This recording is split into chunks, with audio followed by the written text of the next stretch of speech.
On September 16, 1943, a profound tragedy unfolded at Tukina Airfield, on Bougainville, in the Solomon Islands, as Captain James "Jimmy" Sweat bore witness to the horrific demise of his wingman.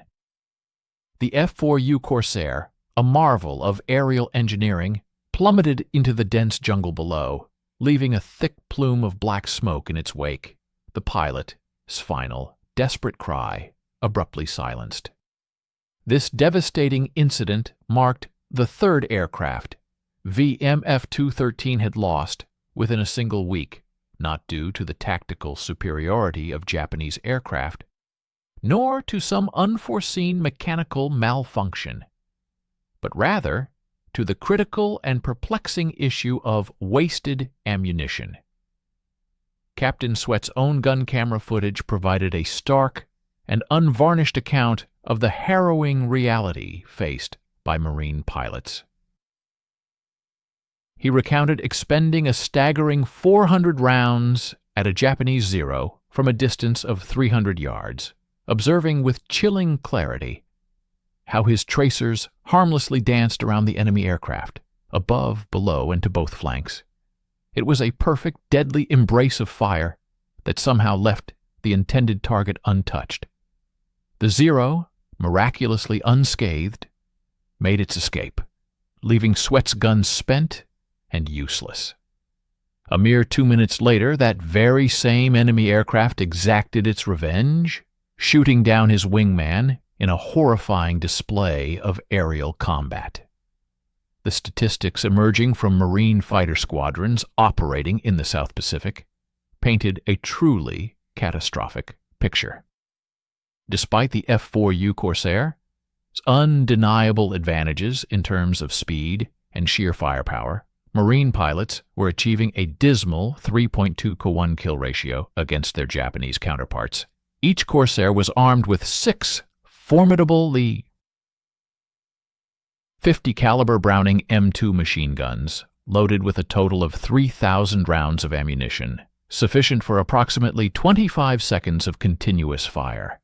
Yet pilots were expending their entire ammunition supply, often scoring a mere single hit for every 50 rounds discharged. The core of the problem lay not with the exceptional skill of the pilots, nor with the inherent reliability of the weaponry itself.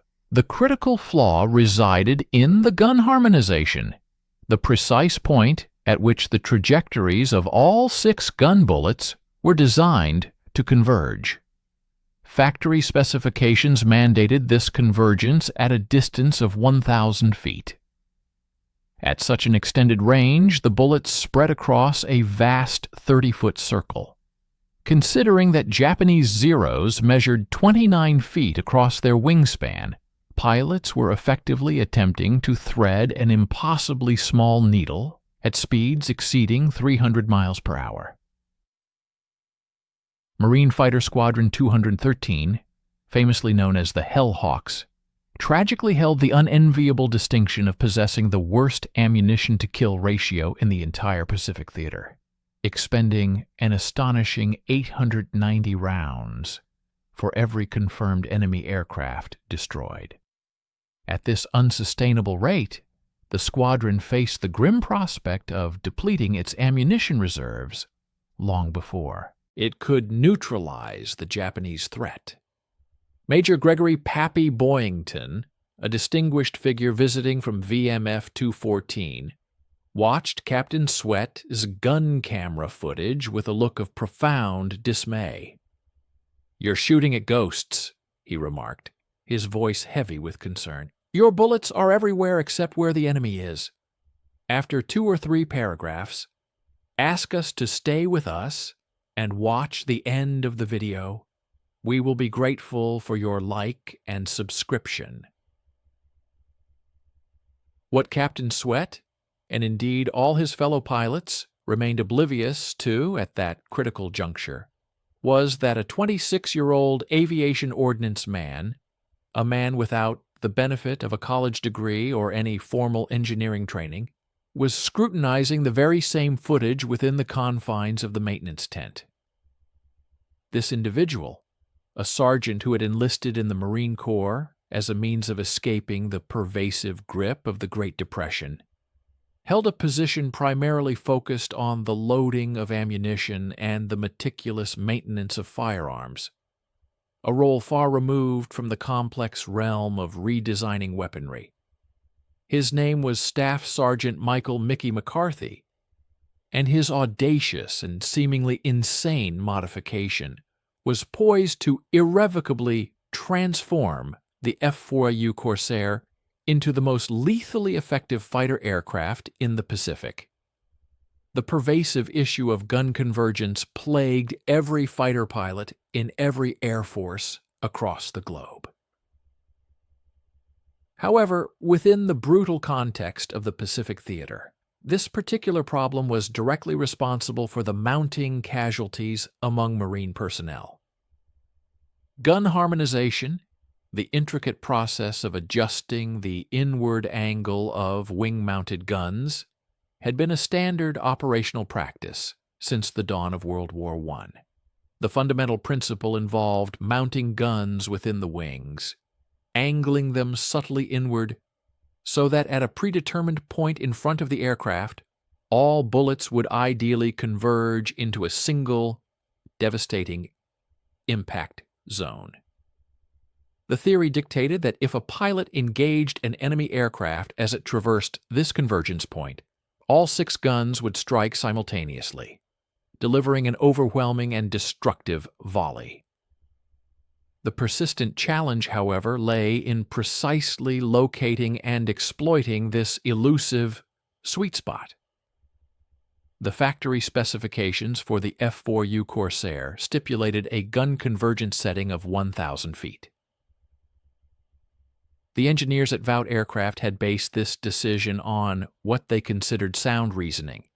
At a distance of 1,000 feet, pilots would theoretically have ample time to acquire their target, calculate the necessary lead, and unleash a sustained burst of fire as the enemy aircraft passed through the designated convergence zone. It was conceived as a practical compromise between achieving effective range and maximizing the probability of a successful hit. Yet, the harsh realities of combat unequivocally demonstrated the engineers' miscalculation. At 1,000 feet in the dynamic environment of aerial dogfighting, the target proved to be simply too diminutive. The Corsair's 6 guns were distributed across a 16-foot span of wing. At a 1,000-foot convergence, even with impeccable aiming, the bullets formed a cone that was tight at the convergence point, but rapidly dispersed both before and after it. Most dogfights, however, transpired at much closer ranges, typically between 200 and 400 yards. At these critical distances, the bullet pattern expanded to a width of 20 feet, allowing agile Japanese aircraft to slip effortlessly through the resulting gaps in fire. Marine squadrons, in their desperate search for a solution, began to experiment with various alternative settings. VMF 124 attempted a convergence of 800 feet, which yielded a marginally improved hit rate, but the bullet spread remained unacceptably wide. VMF 214 then tried a 600-foot setting, which offered further improvement, but the bullets continued to disperse excessively at the typical combat ranges encountered. The expert consensus among engineers and tactical officers was unanimous and unequivocal. You cannot set convergence closer than 500 feet without creating dangerous gun barrel stress and structural wing damage. The guns were mounted at acute angles within the wings. Converging them at a closer range, it was argued, would inevitably cause the mounting brackets to fracture under the immense forces of recoil. Furthermore, wing panels would experience premature fatigue, potentially leading to catastrophic structural failure and aircraft disintegration in flight. Lieutenant Colonel William Millington, The Marine Aircraft Group 11 operations officer explicitly articulated this directive in an August 1943 memo, stating, "Gun convergence below 500 FT exceeds safe structural limits for F-4U airframe. Pilots must engage targets at optimal range." That is an order. The directive to engage at optimal range was, in essence, a thinly veiled instruction to "don't blame the equipment, blame your shooting." Yet, despite these pronouncements, the casualties continued their relentless ascent. September 1943 proved to be the most devastating month to date. Marine fighters participating in the Solomons campaign suffered the loss of 47 aircraft due to enemy action. A meticulous analysis of gun camera footage revealed that a staggering 78% of these losses occurred because pilots exhausted their ammunition reserves without achieving decisive, killing hits. While they managed to inflict dozens of non-critical hits upon Japanese aircraft, the concentrated fire necessary to utterly destroy them remained elusive. The astute Japanese pilots were quick to discern this critical weakness.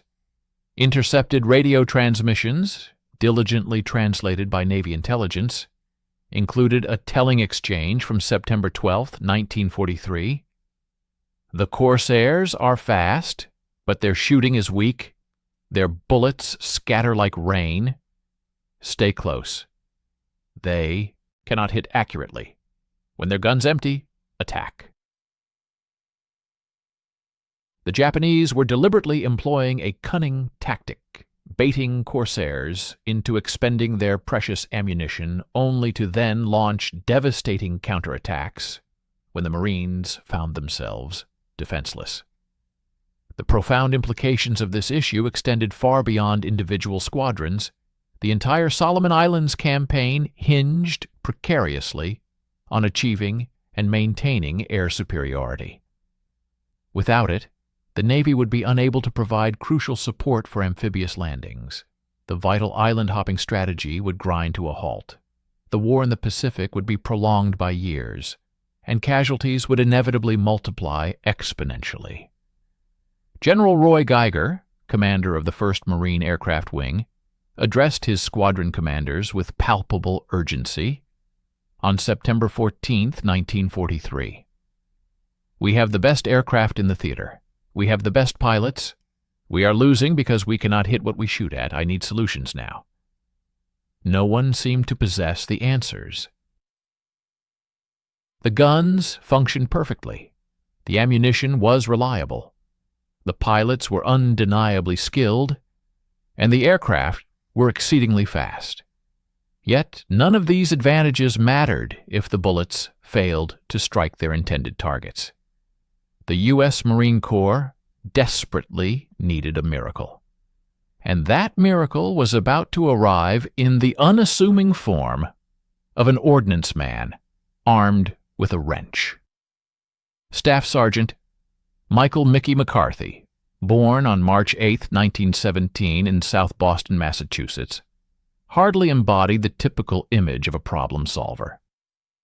He had spent his formative years repairing automobiles in his father's garage, a high school dropout who lacked any college or engineering degree.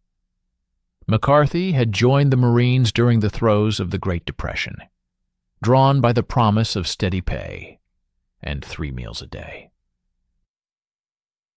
The Corps assigned him the role of an aviation ordnance man, one of the dedicated individuals responsible for loading guns, maintaining intricate firing systems, and meticulously cleaning up spent shell casings.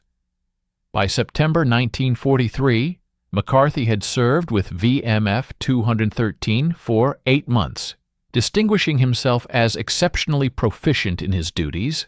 The guns consistently operated flawlessly, ammunition fed smoothly, without incident, and there were never any jams or misfires. However, he was merely an enlisted man, a sergeant, a mechanic. Tactical decisions were the exclusive domain of officers, and equipment design was the purview of engineers. McCarthy's designated role was maintenance, not innovation. Yet McCarthy possessed a unique perspective, observing something that had eluded both the seasoned pilots and the brilliant engineers. He diligently watched every gun camera film, meticulously reviewed every after-action report, and painstakingly studied the underlying mathematical principles. On September 17, 1943, after carefully analyzing Captain Sweat's most recent unsuccessful engagement, McCarthy undertook an unusual action. He requested access to the Corsair's technical manual section, specifically pertaining to gun harmonization. The armory clerk, bewildered by such an atypical request, ordnance men, simply did not delve into engineering specifications, nonetheless complied. McCarthy proceeded to read the document 3 times, absorbing every detail. He then made his way out to the flight line, clambered onto the wing of Corsair Bureau number 17883, and meticulously measured the distance between the outboard and inboard guns, which spanned 16 feet 3 inches. He also precisely measured the angle of the gun mounts. Utilizing nothing more than the fundamental principles of trigonometry he had acquired while fixing car engines, he mentally calculated the convergence geometry. The profound insight struck him with the force of machine gun fire. The problem was not that the convergence was incorrect. The problem was that it was simply too far away. At a convergence distance of 1,000 feet, bullets took nearly a full second to reach their target. A Japanese Zero, hurtling through the sky at 300 mph, covered approximately 440 feet per second. In the time it took for the bullets to traverse 1,000 feet, the target would have moved a substantial 440 feet. Pilots were not missing because of a lack of aiming skill. They were missing because they were aiming at where the target was rather than where it would be. However, if the convergence point were brought significantly closer, perhaps to 300 feet, the bullets would reach the target in a mere 1/3 of a second. The Zero would only have moved approximately 50 feet, dramatically simplifying lead calculations. More critically, at a 300-foot convergence, all 6 gun bullets would impact an area roughly the size of a dinner plate, rather than the expansive area of a garbage truck. McCarthy reran his calculations, confirming his hypothesis. At a 300-foot convergence, a single 1-second burst from a Corsair, unleashing 80 rounds of .50 caliber ammunition, would deliver an immense concentrated torrent of fire into an area of approximately 6 square feet. This was no longer merely shooting. This was, in effect, a devastating meat grinder. I am from a small town in the Midwest, USA, and I find the video topic absolutely fascinating. It highlights how critical thinking and practical ingenuity, often from unexpected sources, can solve complex problems that stump even highly educated experts. It's a powerful reminder that sometimes the simplest solution is the most effective, and that true innovation isn't limited to those with advanced degrees. It's inspiring to see how one individual's observation and determination could turn the tide in such a crucial aspect of the war. The intense aerial confrontations of that era were often described as a brutal meat grinder for pilots. A Japanese Zero, an aircraft known for its agility, possessed a wingspan measuring 39 feet and a total weight of 5,300 pounds. McCarthy, through meticulous calculations, determined that if all 80 rounds of .50 caliber ammunition from a Corsair were discharged in a single 1-second burst at a 300-foot convergence point, an astounding 40,000 foot-pounds of energy would be delivered into an area approximately 6 square feet. This immense kinetic force, he concluded, would be more than sufficient to utterly obliterate the enemy aircraft. His approach was straightforward, incredibly destructive, and remarkably effective, though likely in contravention of official regulations. However, McCarthy remained unfazed by such bureaucratic constraints. He was resolute in his intention to implement this radical modification that very night. McCarthy deliberately chose not to seek formal authorization for his proposed alterations. He was acutely aware of the labyrinthine bureaucratic process that would inevitably ensue if he submitted a request to modify gun harmonization below the prescribed 500-foot safety limit. Such a proposal would have to navigate a complex chain of command. From the squadron armorer, it would proceed to the maintenance officer, then ascend to the squadron commander. Subsequently, to group operations, then to wing engineering, and finally reach the Bureau of Aeronautics. Numerous committees would meticulously scrutinize the request, and a multitude of engineers would undoubtedly demand rigorous stress analyses. By the time any definitive decision was rendered, the conflict itself would likely have drawn to a close. Consequently, he bypassed the formal channels entirely. Stay with us and watch the end of the video. We will be grateful for your like and subscription. Please write a comment about where you are from and what you think about the video topic. On the evening of September 18, 1943, once the flight line had ceased its daily operations, McCarthy, accompanied by two dedicated ordnance specialists, Corporal Eddie Wilkins and Private First Class Tommy Reyes, carefully maneuvered Corsair Bureau No. 11783 into the maintenance hangar. This particular aircraft was the personal mount of Captain Sweat, notable within the squadron for having the most inefficient ammunition expenditure rate, an A. McCarthy's scheme, though rudimentary in its execution, was entirely feasible. Each gun mount on a Corsair was equipped with specific adjustment bolts that governed the weapon's firing angle. The factory default settings dictated that the guns would converge at a distance of 1,000 feet. McCarthy's calculations indicated that he needed to incrementally increase this angle by approximately 2.4 degrees to achieve his desired 300-foot convergence. The principal hurdle lay with the existing mounting brackets. They were specifically engineered for shallow angles. Any significant increase in the angle carried the inherent risk of the brackets fracturing under the intense stress of recoil, a precise scenario against which the engineers had explicitly cautioned. McCarthy's ingenious solution involved the incorporation of reinforcement plates.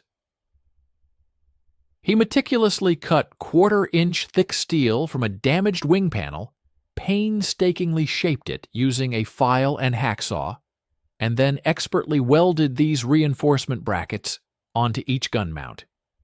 The result was admittedly crude and aesthetically unappealing, but it was undeniably robust and functional. The intricate work consumed a total of 6 hours. McCarthy meticulously adjusted each gun individually, precisely measuring the angles with a custom-built wooden jig fashioned from scrap lumber. He then bore-sighted the guns, using a technique his father had imparted to him for aligning car headlights.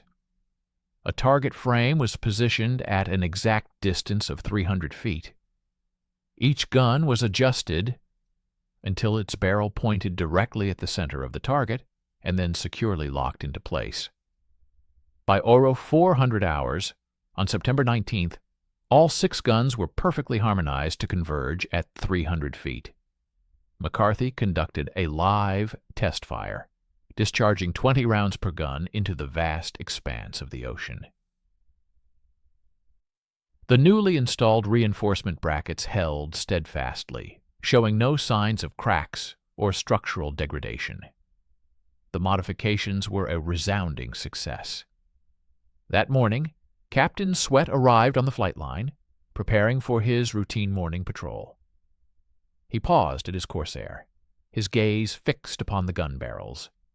They were unmistakably angled inward at a much steeper inclination than he remembered. "McCarthy," Sweat articulated slowly, his tone laced with a mix of curiosity and concern, "what precisely have you done to my guns?" McCarthy immediately snapped to a rigid position of attention. "Sir, I have adjusted your gun convergence." "To what specific distance?" 300 feet, sir." Sweat's eyes widened perceptibly. 300? The manual explicitly states— "I am fully aware of what the manual states, sir," McCarthy interjected respectfully. Sweat's gaze shifted from the guns back to McCarthy. "That action is in direct violation of regulations. It constitutes an unauthorized modification of military equipment. In essence, it is illegal." McCarthy unflinchingly met his superior's gaze. "Yes, sir. If this modification proves ineffective, I will face a court-martial for operating an unsafe aircraft. You, in turn, will be court-martialed for sabotaging military equipment." "Yes, sir," McCarthy affirmed stoically. Sweat remained silent for a prolonged moment, his eyes still fixed on the guns. His mind drifted to the grim memory of his wingman spiraling into the dense jungle just 3 days prior. He recalled the frustration of expending 400 rounds at a single zero with not a single confirmed hit. The haunting Japanese radio intercepts echoed in his thoughts, their bullets scatter like rain. "But what?" Sweat finally inquired, a flicker of hope in his voice. "What happens if it does work?" McCarthy permitted himself a faint, knowing smile. "Sir, you will decimate everything you set your sights upon." Sweat, making his decision, climbed into the cockpit. "Let us ascertain the truth." The ultimate test of McCarthy's daring modification unfolded with unexpected swiftness. At 0830 hours, on September 19, 1943, 4 Corsairs from VMF 2113, engaged in a routine combat air patrol, intercepted a formation of 9 Japanese Zeros, providing escort to 6 Val dive bombers. The enemy aircraft were heading directly towards Allied positions on Bougainville. It was a typical engagement. 4 Allied aircraft against a numerically superior force of 15 clearly disadvantageous odds. Captain Sweat was at the controls of the specially modified Corsair. He singled out a Zero positioned at the rear of the enemy formation, executing a swift dive from 18,000 feet. He aligned his aircraft at a distance of 400 yards, a considerable distance outside his newly established convergence point. He held his fire, closing the gap to 350 yards. Still too far, the Zero began evasive maneuvers anticipating an imminent attack. At a precise distance of 320 feet, Sweat depressed the trigger. A single 1-second burst, unleashing 80 rounds, tore through the air. The Zero did not merely sustain damage, it utterly disintegrated. Its entire tail section was violently sheared off, the fuselage fractured into 2 distinct halves, and its fuel tanks erupted in a fiery explosion. The resulting cloud of debris was so expansive that Sweat was forced to execute an immediate sharp right turn to avoid flying directly through it. Sweat keyed his radio, exclaiming, "Holy Mother of—" He did not complete the sentence. His attention was already fixed on the next Zero, lining up for another attack. At 300 feet, another 1-second burst. The Zero's left wing was completely ripped away from the airframe. The aircraft spun violently, inverted, and plummeted earthward. A third Zero. At 280 feet, a half-second burst. The canopy exploded outwards. The pilot, or what remained of him, slumped lifelessly forward. The Zero rolled into an uncontrolled death spiral. Total ammunition expended, a mere 200 rounds. 3 confirmed kills achieved in a breathtaking 45 seconds. Sweat's wingmen, meanwhile, were still struggling to position themselves for their initial shots. The entire engagement lasted a mere 4 minutes. VMF 213 successfully shot down 8 Japanese aircraft. Captain Sweat personally accounted for 5 of those kills. He returned to base with only 1 loss to his squadron, and a remarkable 800 rounds of ammunition still remaining, more than half of his original load. When Sweat landed and powered down his aircraft, a crowd of approximately 30 people had gathered, eagerly awaiting him. This diverse assembly included pilots, mechanics, and officers, all of whom had overheard the astonishing radio transmissions during the combat mission. A hush fell over the crowd as they silently stared at the modified gun barrels. Major Wade Britt, the commanding officer of VMF 213 Squadron, approached McCarthy. "Sergeant," Britt inquired, his voice devoid of emotion, "what exactly did you do to Captain Sweat's guns?" "I adjusted the convergence to 300 feet, sir." 300? Britt's voice remained flat. "Are you cognizant that this is below the established structural safety limit?" "Yes, sir." "Are you aware that you modified a squadron aircraft without proper authorization?" "Yes, sir." "Did you submit a modification request to Group Engineering?" "No, sir."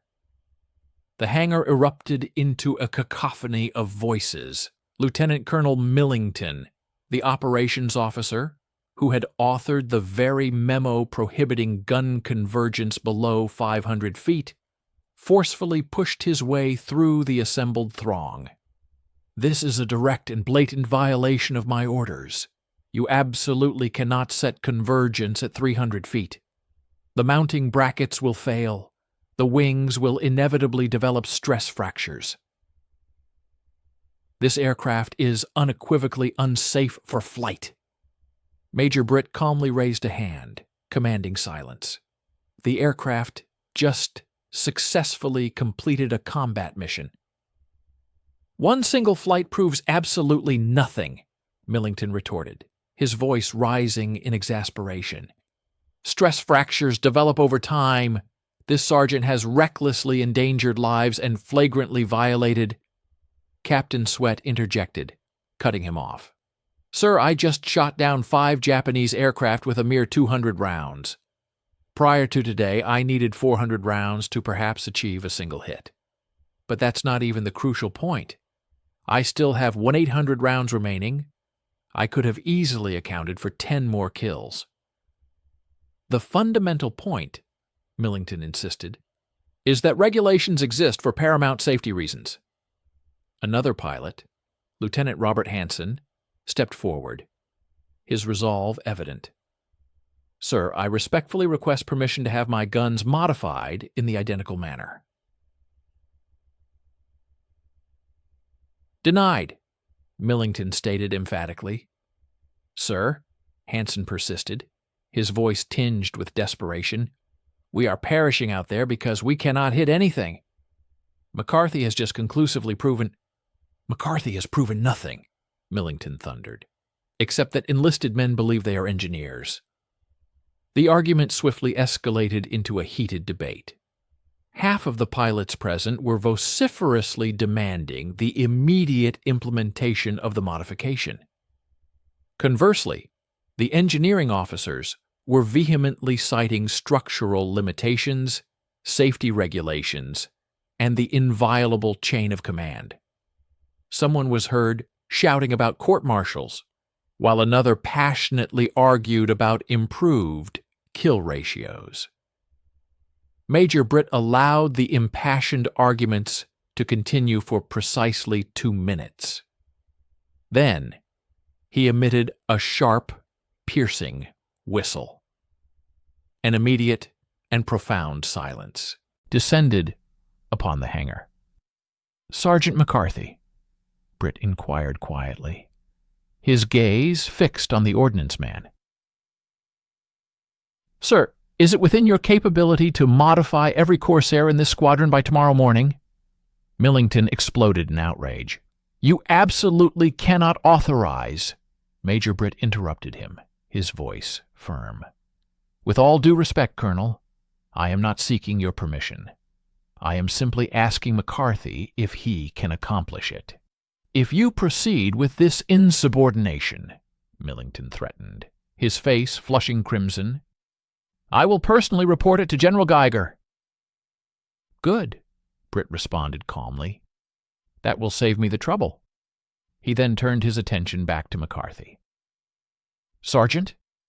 McCarthy nodded confidently. "Yes, sir. I can certainly do it." "Then proceed. Every aircraft to 300 feet tonight." Millington's face became a vivid shade of red. "This is outright insubordination. I am documenting this entire incident. You are all facing court-martial."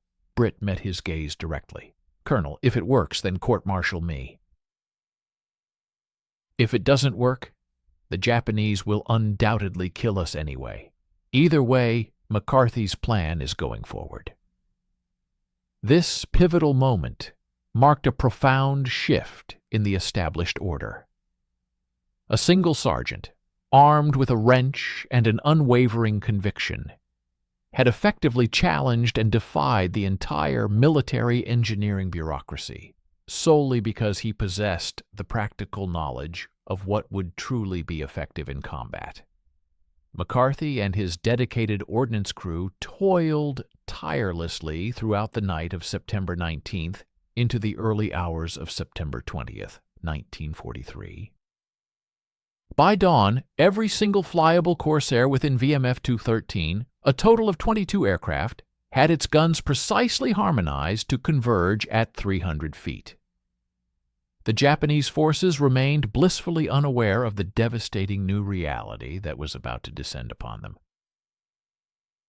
On September 20th, 1943, at precisely 11:40 hours, 8 VMF 213 Corsairs intercepted a formation consisting of 12 Zeros and 8 Betty bombers over the strategic waters of Empress Augusta Bay. Lieutenant Robert Hansen, piloting a newly modified Corsair, initiated the first decisive attack. He targeted a Betty bomber at a distance of 350 yards, skillfully closed the gap to 300 feet, and unleashed a devastating 2-second burst of 160 rounds. The Betty's right engine exploded violently, its wing catastrophically folded, and the bomber plummeted downwards, trailing a spectacular column of fire that stretched 300 feet long. Hansen then executed a sharp left brake, swiftly lined up on a Zero, and fired for 1 second. The Zero's cockpit disintegrated instantly, and the aircraft pitched forward into an uncontrollable vertical dive. Total time elapsed, a mere 15 seconds. Result, 2 confirmed kills, with only 240 rounds expended. A single devastating aerial maneuver saw an enemy aircraft abruptly invert, plummeting into a precipitous descent. This entire electrifying sequence transpired in a mere 15 seconds, culminating in 2 confirmed aerial victories and the expenditure of only 240 rounds of ammunition. Such precision and efficiency marked a stark departure from previous combat encounters, signaling a profound shift in the dynamics of aerial warfare. This particular highly effective engagement, which showcased the newly optimized firepower, extended for a total of 12 minutes. During this period, the pilots of VMF 213 demonstrated overwhelming superiority, successfully downing an impressive tally of 9 Zero fighters and 6 Betty bombers, culminating in 15 unequivocally confirmed kills. The Japanese forces suffered a catastrophic and complete defeat, with every single enemy aircraft either obliterated or damaged beyond any hope of recovery, resulting in a devastating 100% loss rate for the aggressors. In stark contrast, VMF-213 emerged from the skirmish without a scratch, recording 0 losses. Crucially, the average ammunition expenditure per confirmed kill plummeted dramatically to an astonishingly efficient 180 rounds, a remarkable improvement from the 890 rounds per kill recorded just the week prior, underscoring the revolutionary impact of the recent modifications. The visual evidence captured by the gun cameras during these sorties proved utterly astonishing to all who witnessed it. With the Corsair's 6 formidable guns now harmonized for a precise 300-foot convergence, the resulting stream of tracers appeared not as scattered individual rounds, but as a dense, visibly coherent column of raw power, a veritable solid beam of incandescent fire. The effect on enemy aircraft was not merely impactful, it was utterly annihilating. Japanese planes did not simply absorb hits, they instantaneously erupted into fiery fragments. Wings were violently shorn from fuselages, tail sections disintegrated into vapor, and cockpits imploded with devastating force. The sheer, unprecedented concentration of this lethal firepower was so overwhelming that structural integrity failed catastrophically, often before the full devastating impact of the ammunition had even concluded its trajectory. We encourage you to stay with us and watch the remainder of this compelling video. Your like and subscription would be greatly appreciated. Please share your thoughts by commenting below, letting us know where you are from and what you think about this pivotal topic in aviation history. The news of this groundbreaking enhancement spread with remarkable rapidity throughout the theater of operations. By September 22nd, an urgent and widespread demand for this vital modification had swept through every single Marine fighter squadron stationed in the Solomon Islands, highlighting its immediate and undeniable efficacy. Just 3 days later, on September 25th, the famed VMF-214, notoriously known as Pappy, Boyington's Black Sheep Squadron, had already fully embraced and implemented the 300-foot convergence setting. This swift adoption culminated by October 1st, when every single F-4U Corsair operating across the vast expanse of the Pacific Theater was flying with McCarthy's revolutionary gun harmonization, a testament to its proven superiority. The ramifications of this modification were immediately apparent and profoundly transformative, altering combat statistics literally overnight. Prior to this crucial adjustment, VMF-213's kill-to-loss ratio stood at a respectable 3. 2.1, with pilots expending an average of 890 rounds of ammunition for each successful kill, and the squadron's overall combat effectiveness rating hovering around 64%. Following the implementation of the modification, VMF-213's kill-to-loss ratio experienced an astronomical surge, rocketing to an astounding 11.3 core 1. Concurrently, the average ammunition expenditure per kill plummeted to an incredibly efficient 190 rounds, while the squadron's combat effectiveness rating soared to an impressive 94%, showcasing a monumental leap in operational prowess. Individual acts of extraordinary heroism and devastating effectiveness quickly became commonplace. On October 17, 1943, Captain James Sweat, piloting a Corsair, found himself engaged with 6 formidable Zero fighters over Vella La Vella. With astonishing speed and precision, he dispatched all 6 enemy aircraft in a mere 4 minutes, expending only 980 rounds. Remarkably, he returned to base with 1,220 rounds still remaining, enough to engage and neutralize 6 additional adversaries. Not long after, on November 11, 1943, Lieutenant Robert Hansen exemplified similar prowess, shooting down 5 Japanese aircraft in a single engagement, while utilizing a total of just 750 rounds. His day was far from over. After landing, rearming, and taking off once more, he proceeded to account for 3 more enemy planes during an afternoon mission, demonstrating the sustained lethality of the modified aircraft. The Japanese command and their pilots immediately perceived this drastic shift in American aerial capabilities. A captured Japanese pilot, interrogated by Marine intelligence on October 24, 1943, offered chilling testimony that underscored the enemy's newfound terror. "The American Corsair changed. Before we could dodge their bullets, they scattered. Now, when they fire, there is no dodging. The bullets are like a solid wall. Oh, if they point at you, you die. We call them concentrated death." This desperate realization led to new drastic directives for Japanese pilots, who were instructed to avoid engagement whenever feasible, and if unavoidable, to ram the Corsair, rather than face certain destruction by its concentrated fire. Further corroboration of this profound impact arrived on November 3, 1943, via an intercepted Japanese radio transmission, which issued an urgent warning to all units: "The American fighters have new guns. Their fire is concentrated like a laser. Previous evasion tactics are ineffective. Do not engage Corsairs below 500 meters. Repeat, do not engage." This ingenious modification ultimately saved countless lives on an unprecedented scale. Between September 20th and December 31st, 1943, Marine Corsair squadrons operating in the Solomon Islands achieved an astounding 487 confirmed Japanese aircraft kills, while incurring losses of only 43 Corsairs.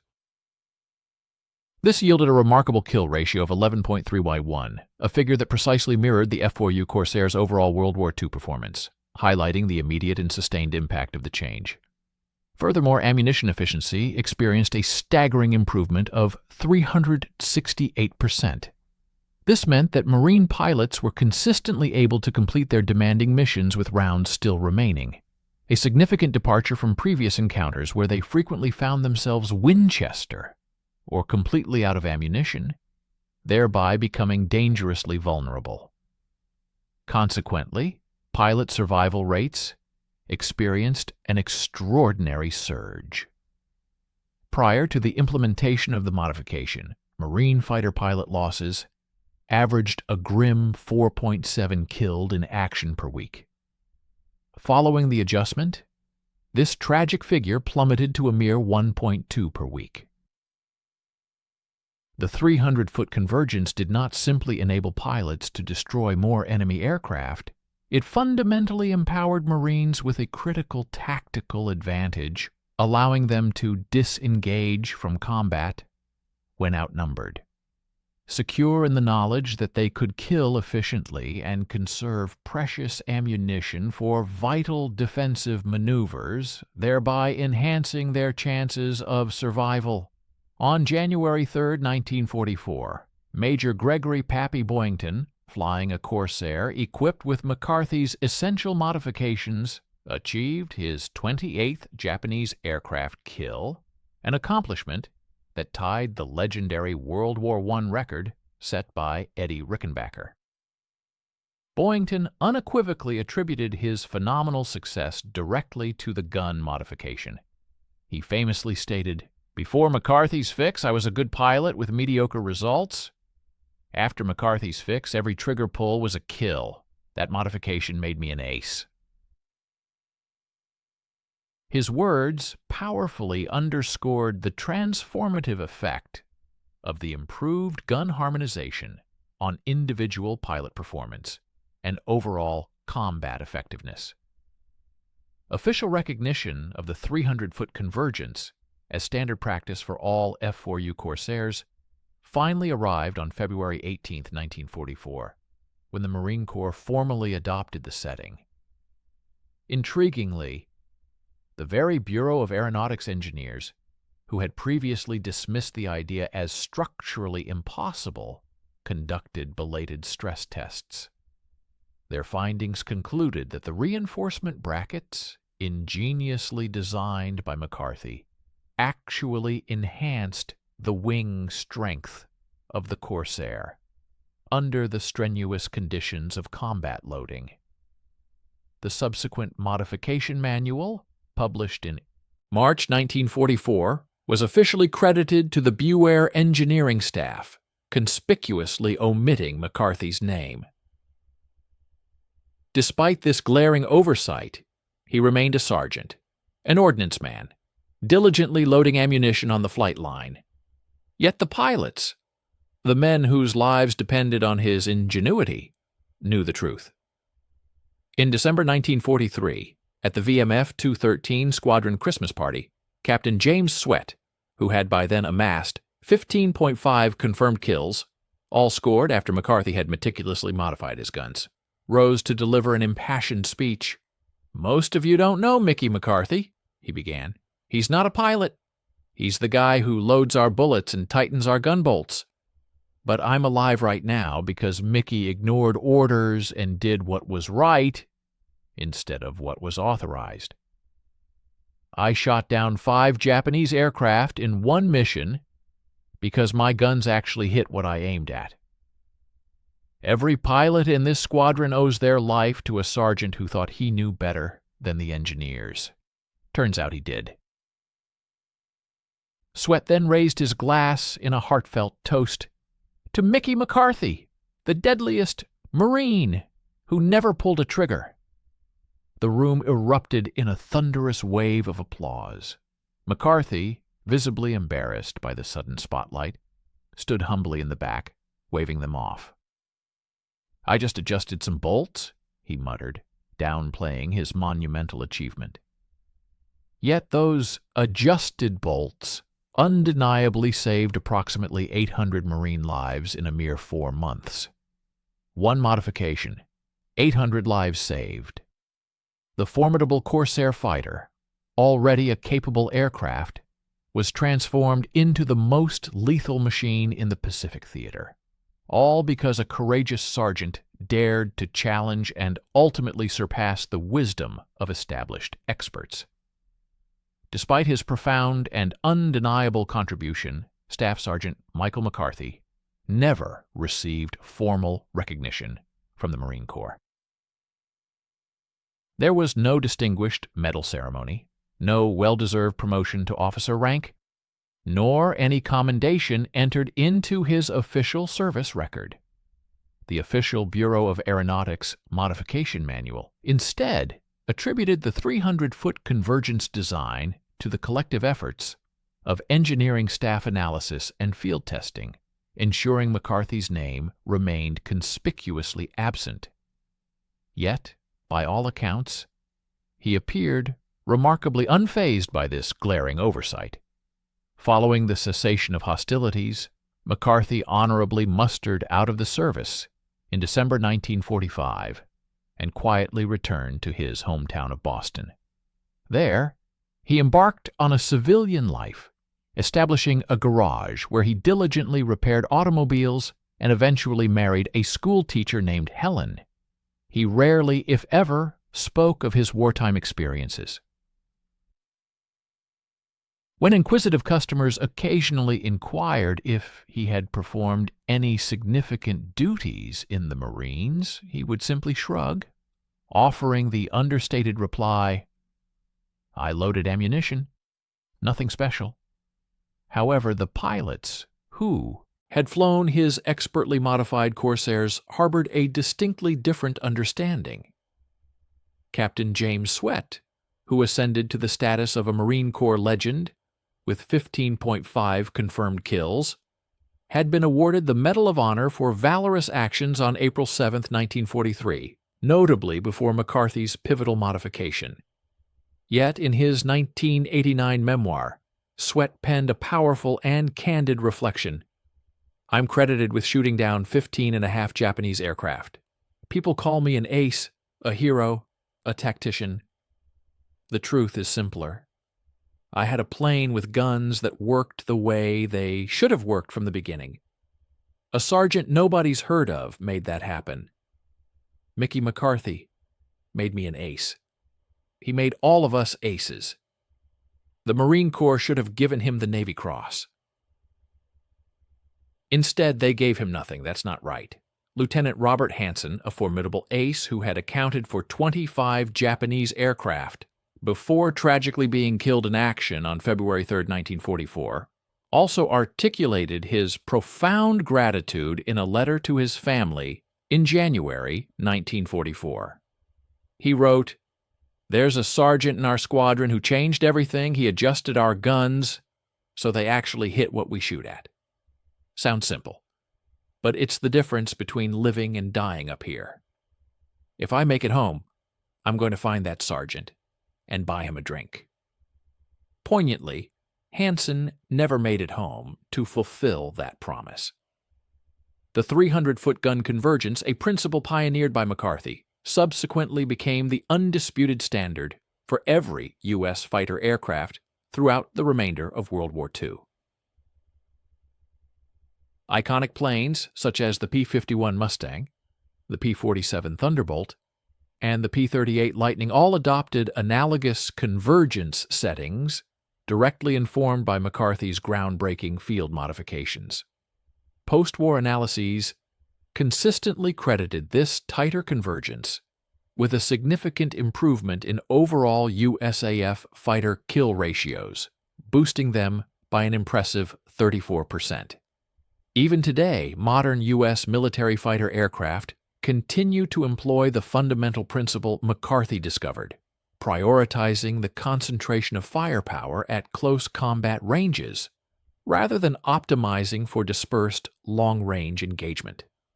For instance, the M61 Vulcan cannon on the F-16 Fighting Falcon and the GAU-22A on the F-35 are both meticulously harmonized to maximize hit probability at 1,000 feet, representing the contemporary equivalent of McCarthy's original 300-foot convergence. Mickey McCarthy passed away from a heart attack on July 8, 1979 in Boston at the age of 62. His obituary, published in the Boston Globe, was a mere 3 sentences long. It noted his service as a Marine Corps veteran, but it failed to mention the indelible mark he had left on aerial combat. The fact that he had, in essence, irrevocably altered its course forever. In 1987, the Marine Corps Aviation Association took a step towards rectifying this historical oversight by erecting a plaque at the National Museum of the Marine Corps, specifically dedicated to honoring the unsung heroes of marine aviation. McCarthy's name is present, inscribed in small letters at the very bottom of a list comprising 87 names, identified simply as SSG Michael McCarthy, VMF 2113 Ordnance Crew. There is no accompanying explanation, no contextual details, just the name. However, every Marine fighter pilot who encounters that plaque instinctively recognizes the name. They understand the profound story it represents. They comprehend that sometimes the most pivotal warriors are those who never discharged a weapon, and that the deadliest implements of war are not always the guns themselves, but rather the brilliant minds and skilled hands of the individuals who truly know how to make those guns perform their deadly work. It is often the individuals endowed with profound practical knowledge, those who truly comprehend the inner workings and operational nuances of sophisticated machinery, particularly in the realm of weaponry, who ultimately steer the course of critical endeavors. Let us recall the exemplary figure of Mickey McCarthy, whose legacy illuminates a profound truth. Valor does not exclusively manifest in the immediate act of engaging an adversary. Rather, courage frequently resides in the meticulous, often overlooked process of fine-tuning and precise calibration of equipment. This narrative underscores that the most effective resolutions to complex challenges seldom emerge from a rigid adherence to established protocols. Instead, They are forged through the sagacity of discerning precisely when to transcend conventional guidelines and innovate. Furthermore, the true measure of a correct approach is not dictated by one's hierarchical standing or official designation. Rather, it is unequivocally demonstrated by the tangible outcomes and verifiable successes achieved. Consider the formidable F-4U Corsair, an aircraft renowned not merely for its inherent speed or immense firepower, but for achieving an astonishing 11.1 kill ratio. This remarkable statistical advantage was not solely a testament to its design specifications. Fundamentally, it was the direct consequence of a single sergeant's resolute refusal to acquiesce to a pervasive technical issue that others had simply come to accept as an immutable reality. This unsung hero, Mickey McCarthy, through his specialized acumen and the precise application of a simple wrench, effectively ensured the safe return of 800 Marines. His mechanical ingenuity, applied with such profound impact, transcended the conventional definition of offensive capability, proving itself to be the decisive instrument that, in a profound sense, contributed to winning the conflict. Stay with us and watch the end of the video. We will be grateful for your like and subscription. Write a comment about where you are from and what you think about the video topic.